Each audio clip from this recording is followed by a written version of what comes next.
Hi to everyone. I'm Dennis Delgado, and welcome to today's webinar on psychological safety in construction.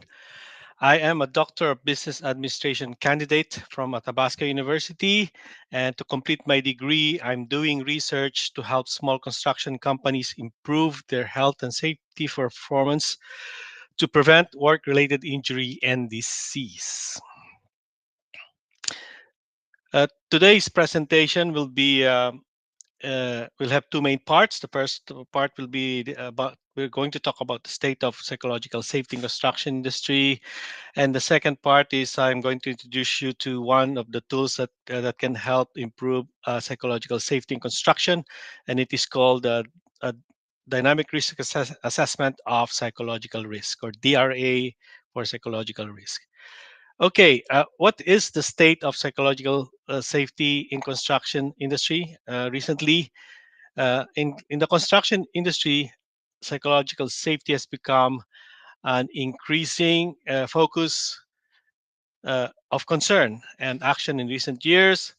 Well, historically, the construction sector has placed more emphasis on physical safety, with less attention paid to mental health and well-being of workers. However, as awareness of psychosocial risks grow, more companies and regulatory bodies are acknowledging the importance of fostering a safe psychological environment.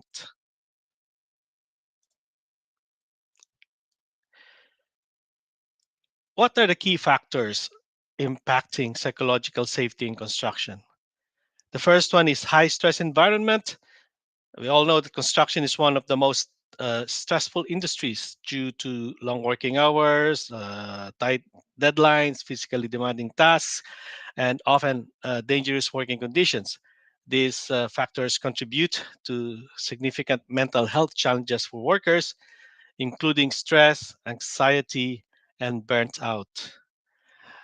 The second one is stigma around mental health. Workers are often reluctant to discuss or report mental health issues for fear of being perceived as weak. This creates a barrier to addressing psychosocial risks, as workers are less likely to voice concerns about stress, fatigue, or other psychological stressors. The next factor is lack of awareness and training. Many construction companies are still developing strategies to manage psychological safety, and some lack the necessary training to equip workers and managers with tools to recognize and address mental health issues. The fourth factor is high rates of mental health issues. Well, research have shown that construction workers, in particular, are at higher risk of mental health issues such as depression, anxiety, and even suicide. And the last on the list is workplace culture. Construction has traditionally been a male dominated industry with a culture that often emphasizes toughness and resilience. This, of course, can discourage open conversations about mental health.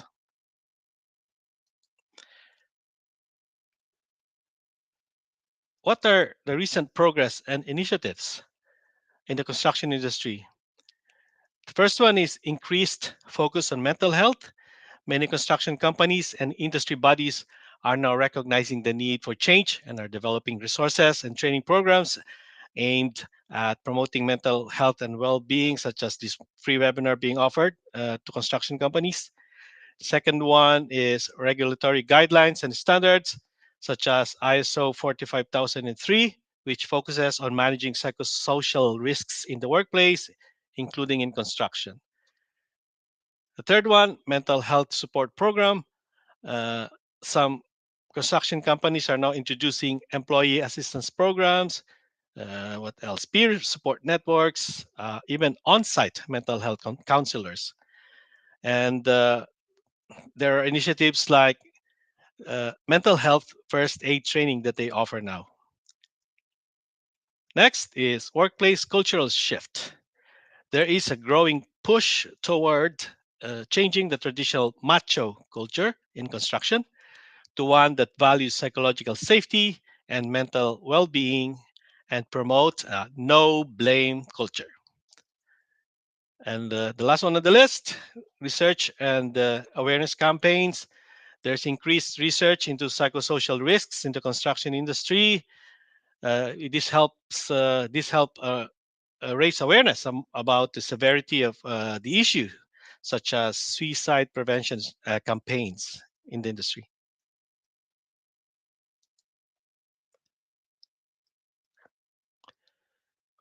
What are the challenges still facing the industry? One is inconsistent implementation. There is still a gap in the consistent implementation of psychological safety across all construction companies. Smaller companies, smaller construction firms may lack the resources or expertise to develop comprehensive mental health programs. Another one is integration of psychological safety in risk assessments. Only a few construction companies are integrating psychosocial risks into their dynamic risk assessments, or DRA for short. Another one is leadership buy in. There may still be resistance from management, especially in organizations that are slow to adopt cultural changes around mental health. And the last one on the list is sustained support and resources. Ongoing funding, resources, and engagement are necessary to ensure that psychological safety is not treated as a short term goal.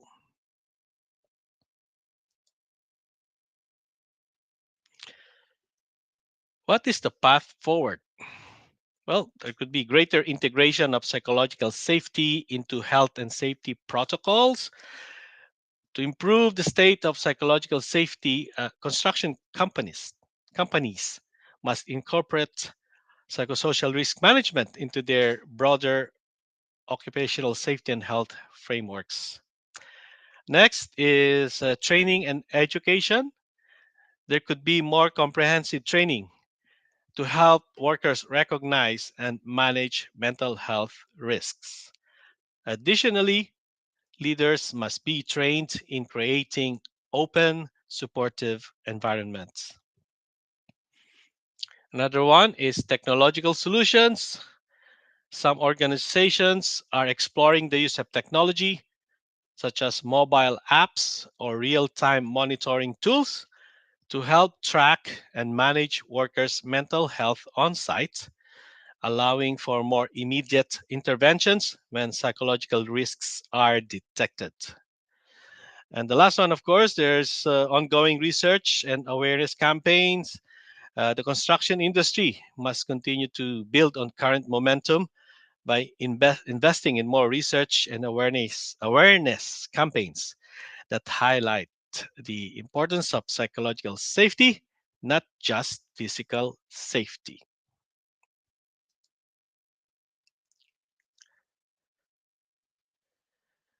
We are now in the second part of today's presentation. This is one of the tools that construction companies can use. Uh, it's well, it's just the incorporation of psychological safety into DRA, dynamic risk assessment of psychological risks in construction. DRA is particularly useful in high risk environments like construction, where conditions can change rapidly and unexpected hazards can emerge. Implementing DRA for psychological safety in construction is crucial for promoting a healthy work environment where employees feel safe to voice concerns, ask questions, and collaborate without fear of ridicule or retribution. This is actually particularly important in construction, where high stress, time sensitive conditions can affect workers' mental well being. Here are some ways to incorporate the DRA of psychological risks in work sites. The first one on the list, of course, is leadership commitment and training. To this effort, This can be done by establishing psychological safety as a core value of the organization. Uh, Leaders can attend workshops on active listening. What are the other workshops? There's one, non-judgmental feedback, and another one that I found is encouraging open dialogue among the team. Next one is baseline psychological risk assessment. Uh, Construction companies can survey workers to gather feedback on the current work culture, stress levels, and challenges faced on site. When you do this, you can identify existing triggers for psychological harm, such as unrealistic deadlines, communication barriers, or interpersonal conflicts. What are the tools that you can use to do baseline psychological risk assessment? You can do anonymous feedback forms, suggestion boxes, or if you're a smaller team, you can do focus groups to ensure honest responses. The next one on the list, regular on site dynamic psychological risk checks. You can train site supervisors, or if you have safety officers, to conduct regular mental well being check ins as part of daily safety meetings. You can also implement a system where workers can report psychological risks such as workplace bullying, excessive stress, and even burnout in real time, either via direct conversation with you or through digital reporting tools using their mobile phones. You can also introduce a buddy system, encouraging workers to check in on each other's mental state throughout the workday. And also, construction companies can embed open discussions about mental health into safety briefings, normalizing the conversation around psychological safety. Next one is empowerment and psychological safety training for workers. You can equip workers with the knowledge and tools to foster and protect psychological safety among peers. You can teach workers how to identify signs of stress or psychological risks in themselves and others, as well as how to report these concerns. You can also emphasize that workers have the authority to pause work if psychological risks, such as fatigue or emotional distress, could compromise safety or decision making about safety. Next one is real time monitoring tools and technology. You can leverage technology to provide ongoing dynamic risk monitoring of psychological safety. Uh, you can implement mobile apps or platforms where workers can anonymously report psychological concerns in real time. You can use surveys or even mood tracking apps that allow workers to rate their mental well-being daily, helping supervisors their track trends and identify risk areas. Next one on the list is no blame culture.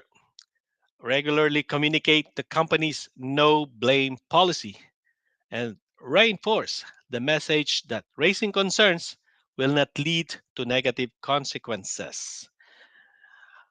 You can foster the no blame culture by rewarding and publicly acknowledging workers who identify risks to psychological safety or suggest improvements to the work environment.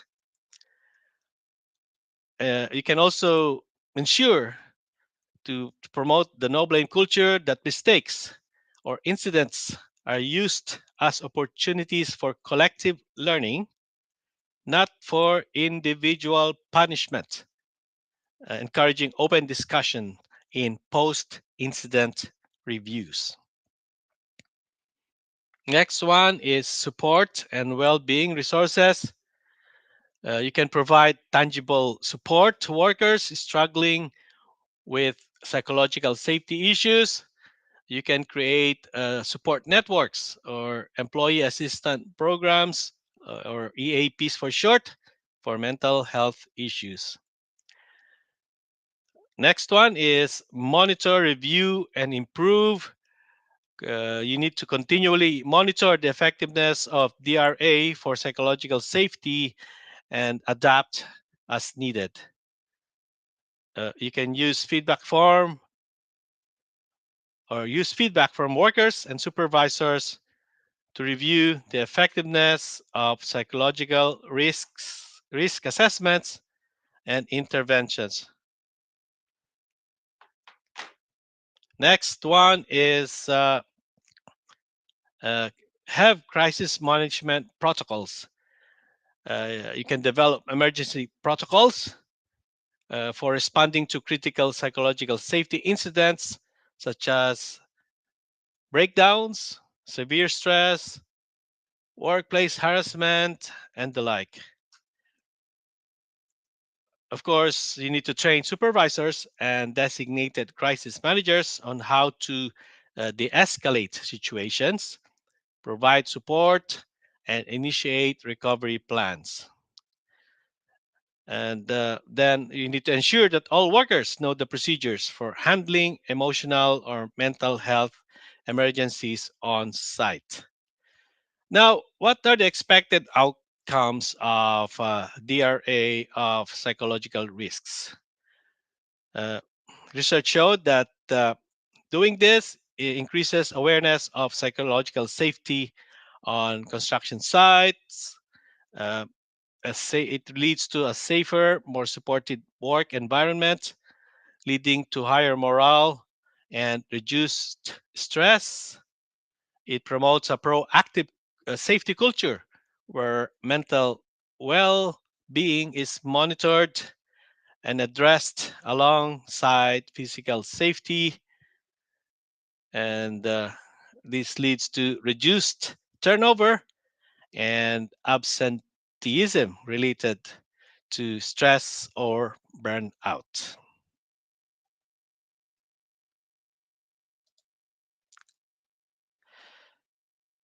Now, in preparing this today's webinar, these are the references that I used. I'll give you a couple of or half a minute to go through it.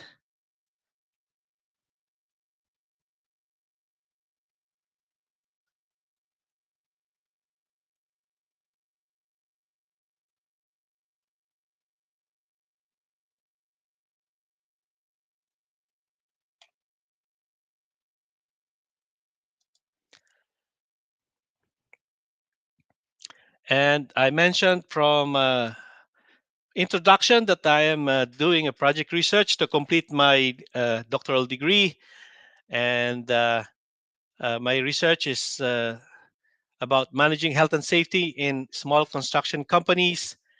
And what is the aim of my project research? This research aims to help small construction companies improve health and safety performance to prevent work-related injury and disease. I am recruiting small construction companies, about 5 to 19 crew members in general construction, like carpentry, masonry, plumbing, electrical, and so on. I need around 10 construction companies to participate, to volunteer to participate. Employees of these small construction companies will be interviewed for about half an hour using their mobile phone or computer if they like. And if you would like to participate in this research of mine, please email me at ddelgado1 at learn.athabascau.ca.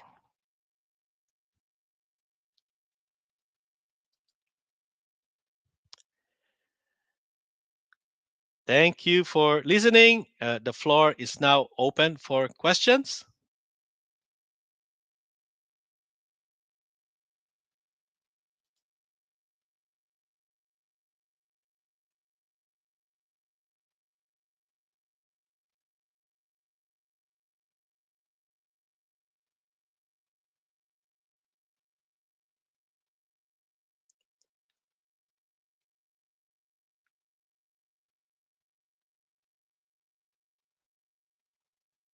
If you have any questions after this webinar, you can email me and we'll talk from there. And if you want to participate, please do so. Um, I, uh, I would love to connect with you. Thank you all for attending the webinar. Shout out to Shannon and Kyla and Nova Scotia Construction Safety for inviting me to be one of the presenters in their series of webinars on psychological safety in construction.